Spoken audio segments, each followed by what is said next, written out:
There would be like this full 20-minute section in the middle of the show with me and an acoustic guitar. Just that's the worst humor ever. It's just totally dumb and fun, and I would be laughing. A few times I made myself laugh so hard I was crying on stage because I couldn't stop laughing.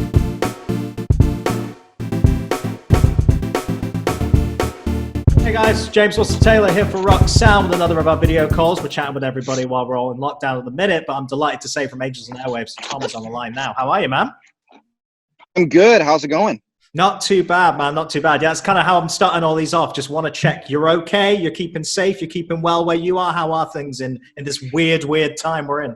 Yeah, we're doing good here in San Diego. It's not very bad. Los Angeles, which is just 2 hours north, is a lot worse. I've had a few friends that have gotten the virus. They've all been okay. One person, got it way worse. Another friend of mine didn't even have a fever. So it's kind of crazy to see the differences in people. But in San Diego, it's not so bad. So we're okay. Thanks for asking. That's good to hear, man. Good to hear. Very, very positive. And I guess that's the thing it's been a recurring theme with lots of people, everyone's having to adapt how they're doing things, particularly in this industry. But what kind of keeps carrying on is actually the releasing of music. You're putting stuff out again. It's fantastic to hear. Let's talk about the single first of all, because again, raising money for a very good cause at the minute. Talk to me about how you came up with All That's Left Is Love.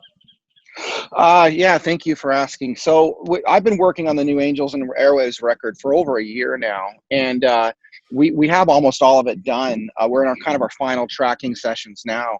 All that was needed on this song was just to do the vocal pass on it, and I decided at the last minute that I would just change the words to do something that I believed in. I kind of noticed that I'm exposed to a lot of science at my company at To the Stars, and I've been exposed to a lot of really interesting things with consciousness and mind over matter kind of stuff, where what you think and what you do with your mind, whether through meditation or whether just through how you carry yourself throughout the day, you can affect all matter around you. And when I noticed the world kind of going into a lot of anxiety and fear, I kind of made me nervous, because I know that actually does affect things. Group or mass consciousness on focusing on a specific kind of feeling can really affect the world.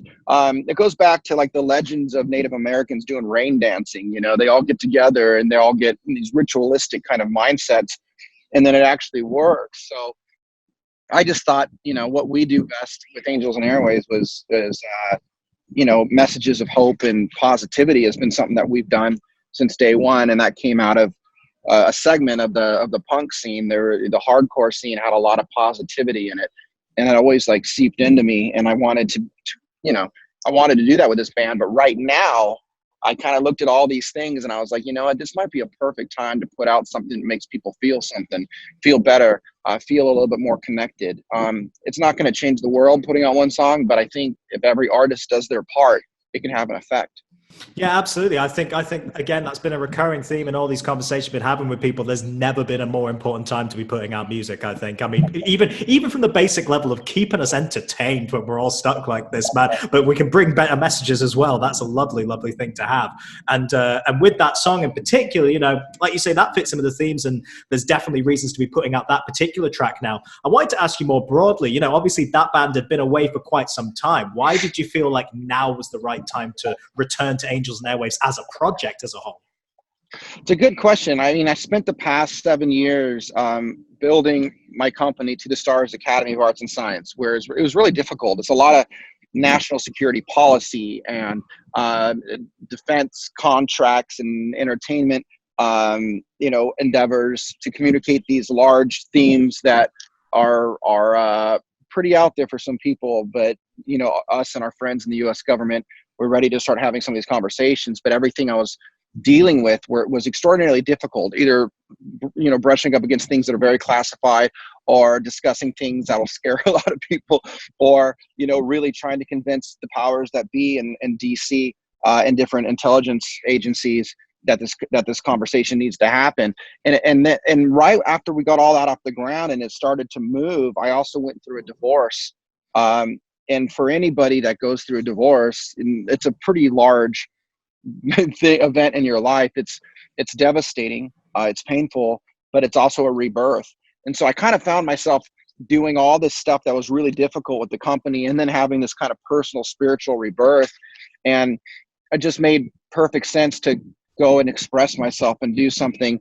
They always say that if you're really depressed or you're going through a hard time, one of the best things you can do to lift yourself up is to go help other people. Well, for me, it's because if you do good, if you do something that helps somebody else, it'll lift your own kind of heart. And for me, going out and doing Angels and Airwaves would definitely lift mine, because the whole thing's about hope and love and this and that. So I thought I would just go out and do it, just because it's time for me to do something that was very true to my own DNA as a musician. And it just kind of caught me by surprise. Like the tour was crazy. Like still nationally, almost, not all of them, but almost all the shows sold out in like 11 or 12 minutes. And it was the most electrifying experience I've had, God, in like 10, 15 years playing music. So I just said, oh, holy shit, this is so much easier than what I've been doing, and so much more organic to who I am. I think it's time to come back and do it in a way that's very authentic and genuine to who I am. Not trying to posture and look cool and act angry, and it's just be me. Kind of very comfortable in my own skin these days, I guess, is what I'm trying to say. Yeah, absolutely. And I think that's very noticeable as well, because particularly there's almost an ease to some of the new songs, like just coming out. It does just feel like such a natural fit, almost like he never went away with that particular project. That's how I feel anyway, particularly on a song like Kiss and Tell is my favorite you put out so far. Absolutely brilliant song. And again, just thank you. Such a kind of quintessential Angels and Airwaves song that I think in many ways it's like on the popular end of what you do, but just fit naturally, like you'd never been away. Talk to me about putting that song together in particular. Well, that song was interesting. It's funny, the beginning of that song, if people took a chance to go listen to it, it's got multiple tracks of kind of a choir vocals that are bouncing up and down with the synthesizer arpeggiation that's building. I'm not trying to get scientific on you with music, but in any case, it really stemmed from my love of the Beach Boys, where, you listen to a lot of the old Pet Sounds type stuff where it's just cascading voices all over the place. And I kind of wanted to do something that sounded a little bit more in that world, at least where the song started. And then it would go off into kind of a new version of what we've always done, which is kind of, a more progressive punk rock kind of architecture. Now, we're not playing like fast punk like the way I used to, except actually there is a song that on the new Angels record, potentially, if we keep it on there, it's like the fastest punk song I've ever written. So let's say, Angels might have some of that stuff on there, but in essence with Kiss and Tell, it was really like, how do we do something that has different textures? It's very progressive. It blends electronics and it blends big rock guitars. But it sounds like there's little moments of Radiohead in there or something, and I think it came out pretty well. I'm so happy you like it. Thank you so much for saying that. Oh, no, it's amazing, man. I mean, it's been really fascinating to see. I guess each of the tracks that's come out so far are quite radically different. And I guess that does kind of pose the question with the album when that eventually comes. Is it going to be that diverse? I mean, you've always played with lots of different sounds in this band, but it sounds like particularly if there's going to be some harder punk stuff on there as well, are we talking a real diverse mix on this particular record? Yeah, we are. Angels and Airwaves to me was always like, how do I take my favorite elements from my favorite bands? It's like stuff from Depeche Mode and The Cure and The Descendants and, on and on. I mean, I love all the new wave stuff. I love all the punk rock stuff. And, but when if you put on a song from The Cure, like Just Like Heaven, then you put on an old kind of U2 song from like, New Year's Day or one of their old ones, and then you take a Ramon song and they're all very different, but they all kind of come from the same world in some respect. And so I was kind of like, well, it's kind of like a greatest hits record of all my favorite bands. It's kind of all I try to always achieve. But with this particular album, God, it's just been so easy and organic to write arguably I think some of the best stuff I've ever written. And I've been telling people this for a while. Like I really think this is going to be the best record I've ever done. But there's, and I understand there's not a lot of people that might know who Angels and Airwaves is, or maybe they think that, Blink was like the best thing I've done in my life. And I totally get it. And that's fair for people to like that and want that, and they grew up with that. But what I find is as you get older, there's very few bands that grew and did things to where you like what they do now more than what they did when they were younger, when they popped. It's really hard to find a band that does that.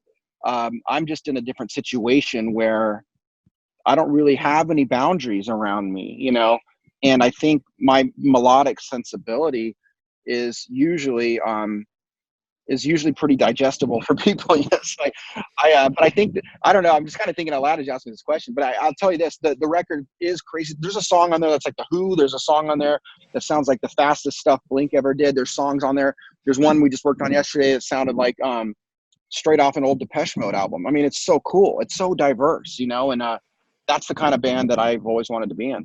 Yeah, that's really cool to hear, man. It's cool to hear you excited and kind of revved up for it. And I guess you mentioned before about the tour, which just from even watching footage online of those US shows, you can tell like that audience connection came straight back. The crowds were so up for it. Talk to me about getting back on stage in front of those crowds again. Well, it's funny, when I started Angels and Airwaves, I remember that it was a big identity crisis. And as an artist and as a human being, leaving one of the bigger rock bands in the world, I mean, I went through like kind of a whirlwind of wondering who I was and who I wanted to be and where I wanted to go with my art and kind of my life path. So I remember starting Angels and Airwaves and not really being very secure in it because I was still trying to figure out who I was. And so I just really wanted people to kind of not think of all the funny, humorous side of me. I wanted them to work with me and challenge me to be a better artist. And I think at the time I took it too seriously, like I abandoned a large part of me that people knew of me in Blink, which was fun and rebellion and all this different stuff. Well, now after we did that tour, I found myself just so, like I said earlier, like just way more comfortable in my own skin. So all the dick jokes and all the ridiculous humor came back. So now you have these big epic songs and you have like this whole aspirational message and you have a strong connection with the audience and its own form of church, if you will, but intermixed in that, I was finally being myself for the first time in a long time on stage. So there would be like this full 20-minute section in the middle of the show with me and an acoustic guitar, that's the worst humor ever. It's just totally dumb and fun, and I would be laughing. A few times I made myself laugh so hard I was crying on stage because I couldn't stop laughing. So you it's like it's the totality of who I am. So I couldn't be in a better place, to be honest, musically at least. That's great to hear, man. And like you say as well, that acoustic medley, it was really nice to see you be able to give a nod to your past in that way. And obviously across your career, you had quite a breadth of stuff you could have picked, whether that's Blink or Boxcar Racer, to drop in that medley. I just wondered, why did you end up, because it was I Miss You, There Is, and Aliens Exist, right? That was the three you kind of generally were throwing in there. Yeah. Why did you kind of settle on those ones you wanted to revisit again? Well, it's kind of like what's easy to do and what's something that is noticeable, what's something kind of relevant. The Aliens Exist song was interesting because I don't think I was doing it in the beginning of the tour, but during the tour, the U.S. Navy came out and mentioned that UFOs were real, and they mentioned my name. They were saying the videos that Tom DeLonge brought out were real, and those are real UFOs, and we're watching these things and paying attention to these things. So basically, here I am on tour, and the U.S. Navy comes out and acknowledges that unidentified flying objects are very real. It's the first time in history, and they're doing it with my name in the same sentence. So I kind of took that, and the day that happened, I decided to throw in Aliens Exist, and the rest is history. And it was just like the perfect moment ever, Yeah, really, really nice moment that in the show as a whole. Really kind of worked with him. And obviously, you're in a room of fans of your work. They're going to know your work intricately. It's like going through all the acts. The Blink stuff's going to go down well. What's so nice is seeing the reaction, even when you've posted recently on socials about Boxcar Racer and stuff like that. How do you feel looking back on those songs now as well? Because now that you're revisiting Angels, there's been a lot of an outcry. I'm sure you've seen people wanting you to revisit Boxcar Racer as well. Do you feel like, how do you look back on those songs now? Oh, I love it. It's funny. A lot of things that Angels and Airwaves has done that people wouldn't really know unless they did a deep dive on the albums is that there's a lot of Boxcar Racer in it, which was these big dynamics and these kind of heavier parts and stuff that's a little bit more emotional than what they would have known of what I would have done in the Blink era. But I love the Boxcar stuff. Travis and I to this day still talk about doing Boxcar all the time, and maybe there's something that exists that already that would be really cool for that band, but I will not get into that here. Well, that's interesting, though. That's a nice little hint. We'll save that for another time, perhaps. We'll save that for another time. But I will say this: what is kind of coming next for you? We know the Angels record is going to be on the way at some point.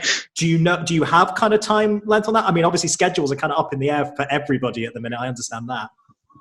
Yeah, the record's like all but done. So we should be done with it in the next like 3 or 4 weeks, and then we'll just be mixing for a few weeks.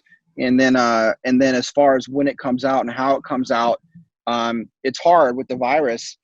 So I think my best guess is that we're going to start to see things coming out in the summertime. The album drops in the fall, maybe singles and videos, and then the album drops somewhere in the early mid-fall, and then the tours go on sale, and then we'll be back touring the world, and including the UK, everywhere else, starting in spring like every other band. It's going to be hard.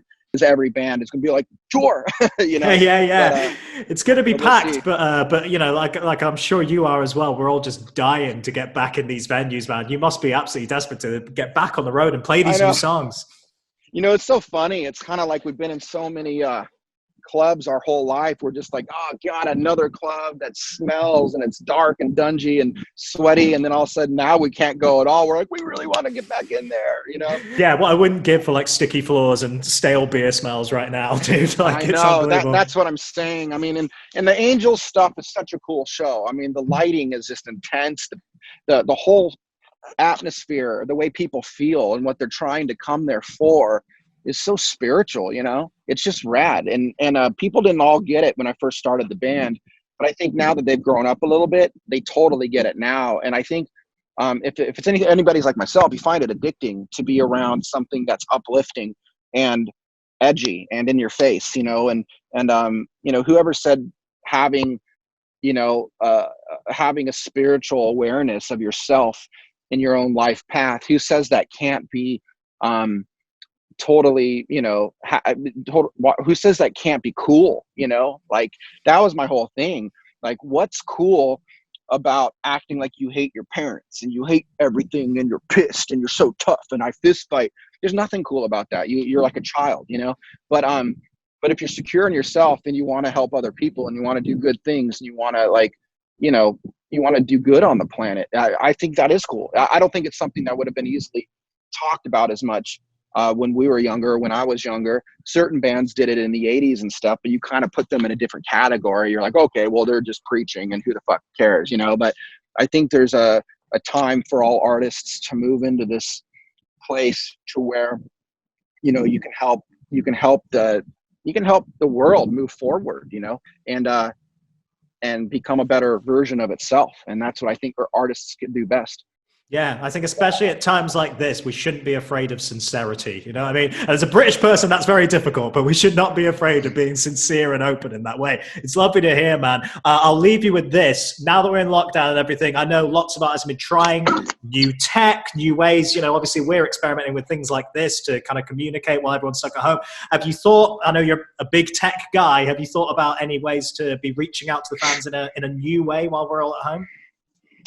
I thought that what would make most sense is to do something that's different than most people. I want to go door to door and kiss everyone on the mouth and just see if that is a different way to connect with the fans. I just figured it'd be different.